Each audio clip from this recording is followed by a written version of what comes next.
இந்த உலக வாழ்வில் பெரும் மனிதர்களுடைய பயமே சக மனிதன் தன்னை குறித்து என்ன கருதுகிறான், என்ன நினைப்பான், அவனை நான் எப்படி திருப்திப்படுத்த முடியும், அவன் என்னை ஏற்றுக்கொள்வானா இல்லையா என்பதை குறித்துதான். இந்த பயத்தை எவன் கடக்கிறானோ, யார் கடக்கிறாரோ அவரே வெற்றி அடைந்தவராக மகிழ்ச்சி அடைந்தவராகவே வாழ முடியும். இல்லை என்றால் உலக வாழ்வு முழுவதும் பிற மனிதனுக்காக வாழ்ந்து மறைந்ததாகவே ஆகிவிடும். இறைத்தூதருடைய உள்ளம் பிறருடைய வார்த்தைகளால் நெருக்கமானது. அல்லாஹ் கூறினான் அந்த இறைத்தூதருக்கு, நபியே, உங்களுடைய உள்ளம் அவர்களுடைய வார்த்தைகளால் நெருக்கமாவதை நான் அறிகிறேன்.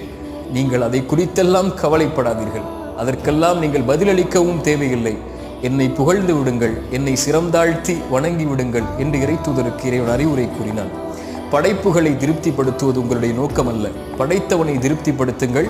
படைப்புகளை படைத்தவன் திருப்திப்படுத்துவான். நீங்கள் இறைவனுக்கும் உங்களுக்கும் நல்லவராக வாழ்ந்தால் போதும்.